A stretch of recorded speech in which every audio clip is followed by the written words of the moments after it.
I was working at a gas station and then I got a job as a waitress. And then when I was 18 and I had my first apartment, I started off in the car business as a switchboard operator. So a temp agency got me a job while I was a waitress to work back in a car business as a biller. And I'm like, oh, perfect. I used to work in this business. I know the lingo, like I can do this. So I started making a little bit more money. And that's when I started to see like the finance managers that I worked with, they made a couple $100,000 a year. So I was like, I can do that because I'm writing their commission checks. I see what they're doing. The only thing that I wasn't doing, because I was doing all the paperwork and I knew how all the paperwork worked, I didn't sell the products. So I'm like, I can do this. And I called that uncle who had told me that because he worked for one of the largest warranty companies for auto financing. So I called him and I said, hey, I could do this. He's like, you got to go to college. You're going to have to sell cars. You're going to have to do this and that. I'm like, no, I'm not going to do any of that because I'm already a mom. Like, I'm not selling cars. I'm not going to college. It's clearly school wasn't for me. So that's not happening. It's funny how the most difficult things we go through in life lead us to our greatest. My manager that I worked for in the car business fired me. I was like, great. Perfect. Put me on the sales floor. I could be a finance manager. They're like, we can't do it here because she kind of overrides your checks. So you're going to have to go somewhere else. So I went somewhere else and I put myself through a training class to become a finance manager. And then after my 9 to 5, I would go down and I would work for free on the sales floor. Do you hear that, guys? You do whatever it takes to get what you want. You're going to have to go backwards before you go forward. I wasn't being paid. They were getting commissions, but I was doing the work. Well, the general manager watched my numbers and he's like, oh, she can do this. So they used to role play. I remember that's the most difficult thing is role playing with people and, just learning like your first sales things and being in front of people and being embarrassed. He watched the numbers and he knew that I could do it and opened up the dealership and then took me with. So that's when I went from like making $15 an hour to, I wasn't making that much. I was like close to 65, 70, but by the time I got fired in the car business, because I did work my way up to be a finance manager. Here's the beauty part. My uncle walks in the dealership to sell us his warranties. I was like, oh, hi, Uncle Mike, how are you? He's like, I'm great. I'm like, awesome. I'm like, you here to sell us warranties? I think we have a warranty company, but let me get the owner for you. And it was just like, yes. This is the guy that had told you would never amount to anything. Yeah. And also told me that I couldn't be a finance manager because it was so hard and I had to go to school and I had to do this. What you believe is what will be. It is nobody else besides you has that control. And, God created us all for a divine purpose and a divine reason. And I know, and I knew for a long time that there was a reason I had to go through everything that I did because I'm meant to create this change and this impact that I believe that only I can make because I have been through so many different things. How many of us let one person's disparaging remark set us back forever? I mean, I even talk about, and by the way, I've told this story before, so this is no dig on her, but my own mom had told me when I had said when I was younger that I wanted to write a book. Now, mind you, at this time, I was in my teens, I was a drug addict. And so what she said to me was, well, Jamie, you don't just write a book. Like you can't write a book. Now, what she was saying was an honest acknowledgement of the current situation. I was in no way, shape, or form writing a book is a huge undertaking, as you now know, right? Yes. And I know as well. What she was saying was like, you got to get your shit together before you try to do something like this. What I heard was, you're not good enough. You'll never be able to do that. And I held that belief for the next 20 years. And I didn't start writing my book until 3 years ago. Because for 20 years, I had her voice in my head saying, you can't do that. Now, did she even mean to put that horrible anchor on me that just like kept me at the bottom of the ocean and didn't let me come up for air so I could see I could do that? She didn't mean to. It doesn't matter. Right. But we hold on to these things that people tell us and they can hold us back forever.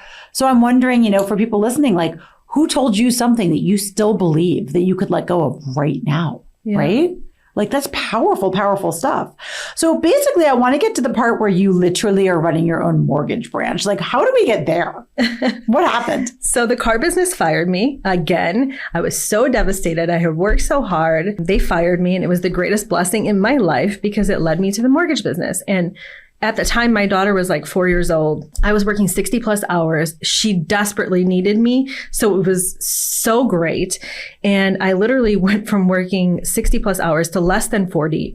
And I made 6 figures in 8 months in the business, where I was still struggling because I was in a male dominated industry and I was young. I was 25 years old working as a finance manager. Of course, like everything, they were not paying me like what the guys made. It was so beautiful. And I remember, getting in the business that first year, I took like 4 vacations with the family, started building my $500,000 house. It was like second nature because I did secondary finance, which is like people with credit challenges, right? And then when I got in the mortgage business, it was 100% financing. It was back in the subprime days. Everybody got a mortgage. Like, you need a mortgage, everybody got a mortgage. And we know not what we do, though. I took those same bad subprime mortgages, interest only. I bought a house for my mom and I bought a house for me. So I put myself in the same situation I put everybody else in. Little did I know, I never thought, I didn't see the end. So you learned the mortgage business, you're working your way up, you're 25, you're finally starting to break into it. So you were making 6 figures, and then how did you come to be running your own branch?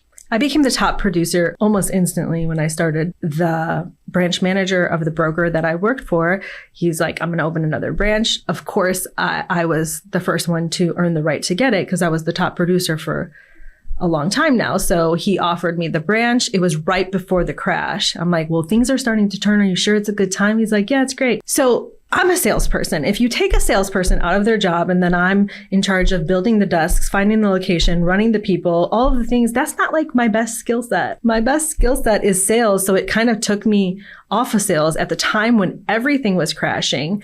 It was simultaneously. So I did get my own branch, but at the same time I got my own branch, everything started to crumble.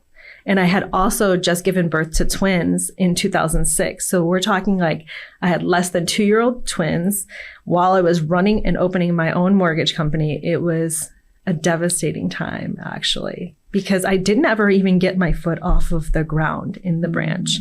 It was just, as soon as I opened the doors, the industry just blew up. So let's talk about 2007, 2008 and losing everything. What happened?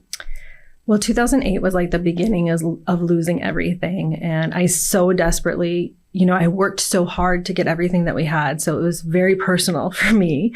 And I started to get depressed because I gave birth to the twins and I didn't even take a maternity leave because I was the main supporter of the household. So my husband took off. He was staying home with the kids for a while. I had a friend move in with me to help me with the kids. And I was doing everything I could to build the business. But all the mortgage companies kept closing, going out of business. So I started to fall behind on all of the bills. And eventually I filed bankruptcy because there was just no way out. And I started losing the house and I was able to secure a loan modification for all my friends and family, but they wouldn't give me one. So I ended up losing the house in 2010. We actually pushed the Christmas tree out the door in December of 2010. But the beautiful thing that happens, we always have to look for the silver lining in everything. Because at that time I got depressed because I was losing everything that I had worked so hard for. But it led me to sit down and reflect and start writing my book. And that's when I started to write. And reflecting on everything that I had already been through in life, I knew that there was no way that was the end.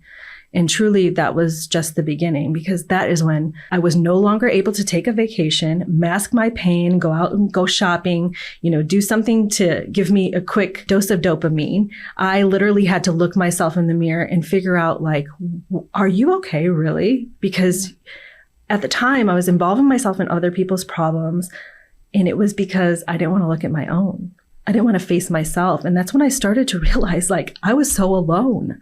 I had all these people around me, but like when it came down to it, I was alone and I really had no one there. And that's when, the book started to come to life, and it was what saved me from myself.